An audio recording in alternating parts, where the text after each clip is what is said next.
Hello friends, welcome to ATM cinema. నీలి మేఘ Shyama movie review. Movie run time వచ్చేసి 1 hour 54 minutes ఉంది. ఈ మూవీలో లొకేషన్స్ని బాగా చూపించారు. మూవీలో కామెడీని ట్రై చేశారు, కానీ కామెడీ అయితే వర్క్ అవ్వలేదని చెప్పాలి. క్యారెక్టర్స్ని ఇంకా స్ట్రాంగ్గా రాసుకుంటే బాగుండేది, చాలా వీక్గా రాసుకున్నారు.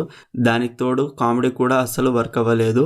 ఇది ఒక లవ్ స్టోరీ మూవీ, కానీ స్క్రీన్ ప్రజెన్స్ అంతా బాగాలేదు అండ్ డైలాగ్స్ కూడా బాగాలేదు. సినిమాటోగ్రఫీ బాగుంది. విశ్వదేవ్ అండ్ పాయల్ రాధాకృష్ణ వీళ్ళిద్దరి యాక్టింగ్ బాగుంది. మూవీ స్టార్టింగ్ ఓకే, తర్వాత స్లోగానే ఉంది.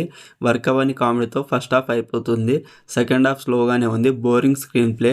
స్టోరీ లైన్ ఏంటంటే, హిమాలయాస్కి వెళ్ళాలనుకునే హీరో హిమాలయాలకి వెళ్ళిన తర్వాత తనకు మేఘన అనే అమ్మాయి పరిచయం అవుతుంది.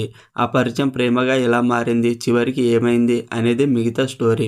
స్టోరీ లైన్ సింపులే. మూవీ చాలా ల్యాగ్గా అండ్ బోరింగ్గా అనిపించింది. బ్యాక్గ్రౌండ్ మ్యూజిక్ ఏం అంతగా వినిపించలేదు. ఓవరాల్ మూవీ నాకైతే నచ్చలేదు. స్ట్రీమింగ్ ఆన్ ఆహా. మరిన్ని మూవీ రివ్యూల కోసం మన ఛానల్ని సబ్స్క్రైబ్ చేసి బెల్ ఐకాన్ ఆన్లో పెట్టుకోండి. Thank you.